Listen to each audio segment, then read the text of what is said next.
既然上天赐予我们这缘分，难道你不想在每个清晨醒来的时候，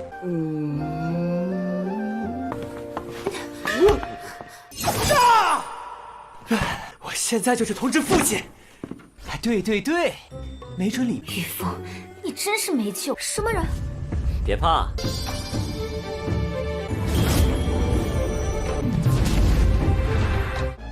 Halo guys, bagaimana kabar kalian hari ini? Semoga masih tetap semangat dan selalu ceria ya.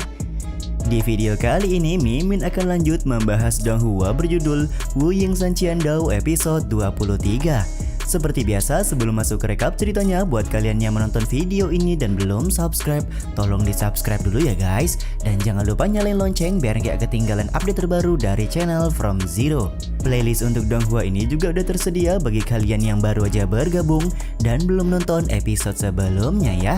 Ya udah gak usah berlama-lama, langsung saja kita ke rekap ceritanya guys.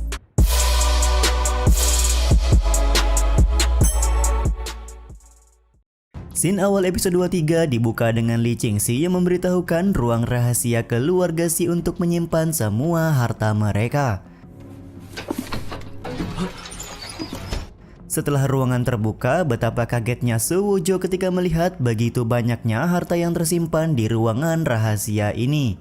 Dia langsung berandai-andai jika menggunakan mangkuk reinkarnasi pasti bisa mendapatkan banyak esensi darah.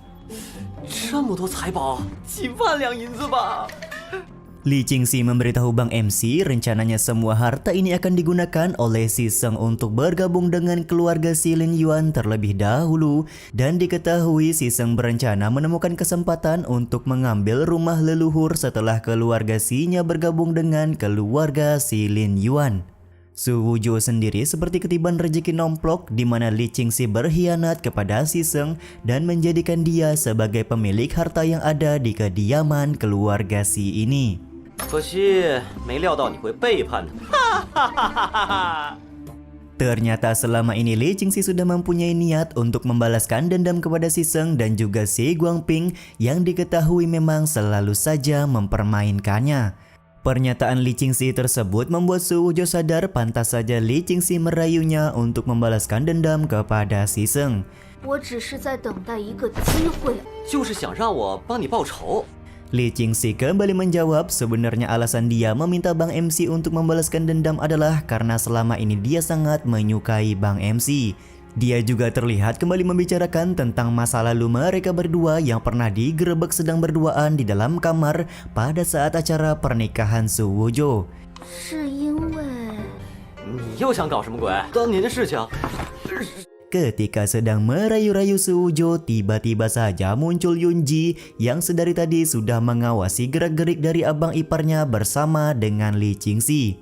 Kejadian ini sontak membuat Su Wujo panik karena apa yang Yunji lihat tidak seperti yang dia bayangkan. Lebih sialnya lagi, ternyata di halaman depan ada Qingmo yang juga sudah berada di kediaman keluarga Si ini. 什么？不是这样的，你听我解释啊！你快来，快来呀！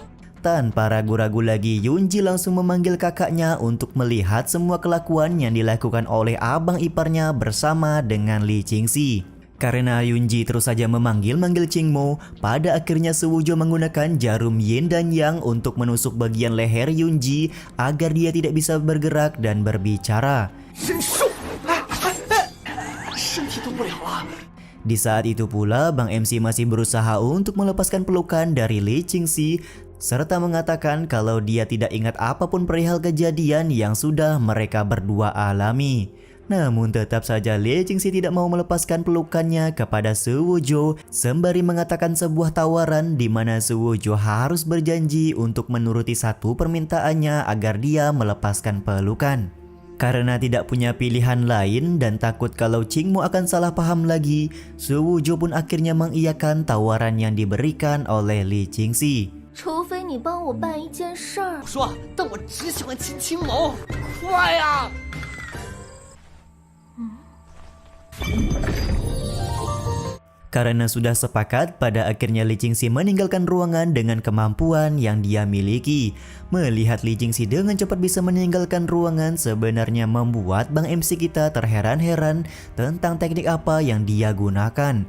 Namun ya karena waktunya sudah mepet, Su Wuzhou pun kemudian menarik badan Yunji yang sudah tidak bisa bergerak agar tidak dicurigai oleh Qing Mo. 哎呀，不管了不管了，钱的麻烦事解决了。 Beberapa saat kemudian, Qing Mo sudah sampai di dalam ruangan dan menanyakan di manakah keberadaan Yunji yang tadi memanggilnya. Dengan tergagap-gagap Bang MC kita menjelaskan bahwa tiba-tiba saja Yunji menjadi rajin membaca dan sekarang dia pun sedang membaca sebuah buku.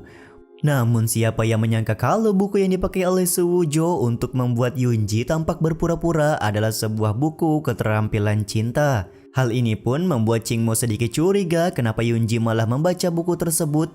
Namun ya lagi dan lagi Bang MC kita dengan cepat membuat pengalihan agar istrinya tidak membahas perihal Yunji lagi. 他说你在这里。哎，你看，学习的多认真。学无愁点了我的穴。这书我本打算给你一个惊喜的。我被关在柴房的时候。 Sementara bagi Yunji, dia merasa sangat kesal karena diperlakukan seperti ini dan kenapa harus buku keterampilan cinta yang ada di tangannya pada saat ini.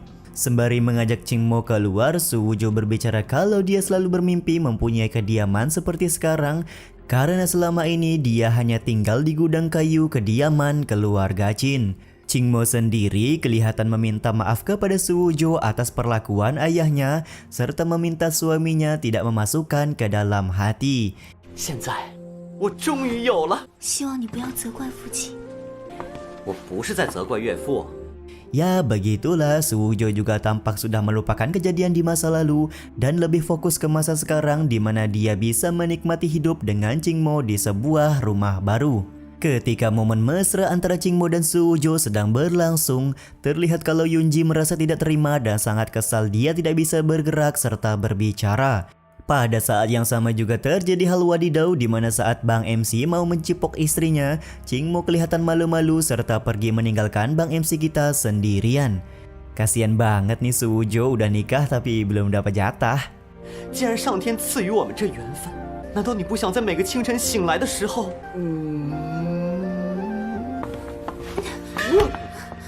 好可爱呀！哈哈。 Ketika Qing Mo sudah pergi, Li Jingxi kembali menampakkan diri serta merasa sedih karena sepertinya tidak ada lagi ruang di hati Bang MC untuk dirinya. Di saat yang sama pula, Su Wuzhou menarik Li Jingxi ke dalam agar jangan sampai terlihat oleh Qing Mo serta menanyakan apakah satu permintaan yang tadi dia hendak minta. 别出来了，赶快给我进去！什么事啊？ Ternyata Li Jingxi berniat membawa Su Wuzhou ke suatu tempat serta menjamin kalau tempat tersebut pasti akan disukai dan menguntungkan untuk Bang MC. 可能还是好事儿哦。是。 Di saat yang sama, Yunji yang sudah tidak tahan akhirnya berhasil melepaskan jarum yin dan yang milik Su Wuzhou dan berniat melaporkan kejadian ini kepada Qin Fengsha agar Su Wuzhou mendapatkan hukuman. 我现在就去通知父亲。 Beberapa saat kemudian, di dekat kolam ikan akhirnya Su Wuzhou mengetahui permintaan Li Jingxi, yaitu Li Jingxi ingin kalau dia menemaninya pergi ke dunia bawah. Diketahui selama ini Li Jingxi bisa terhubung langsung ke dunia bawah tersebut. Namun diketahui juga sudah selama bertahun-tahun Li Jingxi tidak berani untuk menjelajahi dunia bawah itu sendirian. 去那个世界探索，有意想不到的收获，也是一次机缘。 Dia mengatakan sepertinya hanya orang terdahulu saja yang mengetahui apa yang sebenarnya ada di alam dunia bawah tersebut dan sekarang mungkin akan menjadi kesempatan bagi Su Wuzhou. Bang MC kita sendiri merasa tertarik dengan tawaran Li Jingxi, namun ya dia juga masih merasa takut jika ada rencana lain yang sudah disiapkan oleh Li Jingxi dan rencana tersebut bisa saja merugikannya. 这么好的事落我头上，该不会有其他的什么目的吧？ Su Wuzhou, apakah di hatimu aku selama ini hanyalah wanita berhati jahat? Ucap Li Jingxi yang merasa kesal selalu saja dituduh yang tidak-tidak. Dengan santuinya, Bang MC menjawab untuk saat ini kondisinya membuat dia berpikir seperti itu. 我一直是充满心机的女人吗？至少现在还是。去呀，为什么不去呢？ Tiba-tiba saja muncul Yao Yao dan juga Yu Feng ke hadapan Li Qingxi dan juga Su Wuju karena mereka berdua juga tertarik dengan dunia bawah yang dikenal cukup legendaris.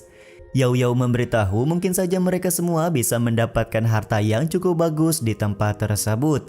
Namun untuk Yu Feng, dia malah berpikir bisa menemukan hantu cantik yang berada di alam bawah. Waduh, emang rada-rada di luar nurul nih Yu Feng. Kehadiran Yu Feng dan Yao Yao ini sempat membuat Li Qingxi takut, namun ya Bang MC meyakinkan kalau Yao Yao dan Yu Feng adalah rekan yang bisa diandalkan. 对对对，没准里面。玉凤，你真是没救！什么人？ 别怕， Karena mereka bertiga sudah bersedia untuk masuk ke dalam alam bawah, Li Qingxi pun menyukai hal ini karena semakin banyak orang akan semakin aman pula perjalanan mereka. Ketika Yu Feng mempertanyakan apakah ada yang perlu dipersiapkan, Li Qingxi menjawab tidak perlu ada yang dipersiapkan karena kalian hanya cukup diam dan berdiri saja. 那需要准备什么吗？ 站着就好。 Li Qingxi kemudian menari-nari dan membuat sebuah formasi yang bisa membawa mereka semua masuk ke dalam alam bawah.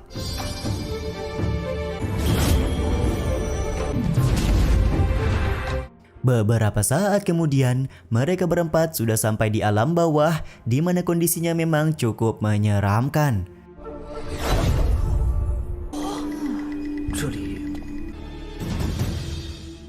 Sampainya mereka berempat di alam bawah yang cukup legendaris juga sekaligus menutup episode kali ini ya guys. Sampai di sini dulu video kali ini. Mohon maaf jika masih banyak kekurangan dan kesalahan dalam penyampaian kata-kata ya. Terima kasih buat kalian yang udah nonton dan jangan lupa subscribe serta nyalain loncengnya ya guys. Mimin selaku penulis narasi, tukang voice over dan tukang edit video pamit undur diri. Salam hangat, see you in the next video. See you tomorrow guys.